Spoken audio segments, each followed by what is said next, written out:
सिमत नबी को चल गया, आका से उसने कहा तुम नबी बतलाओ जरा, मेरी मुट्ठी में है क्या।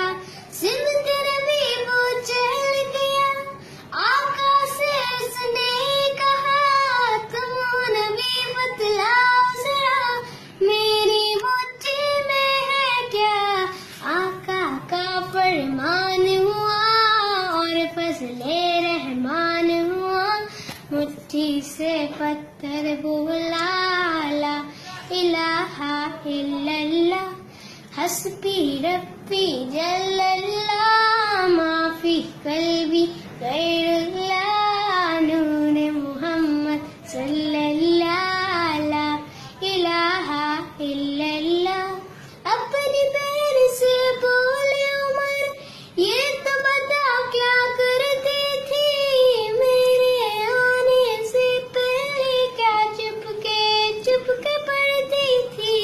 बहन ने जब कुरान पढ़ा, सुन के कलामे पाक खुदा, दिल उमर का बोल पड़ा ला इलाहा इल्लल्लाह, हस्बी रब्बी जल्लल्लाह।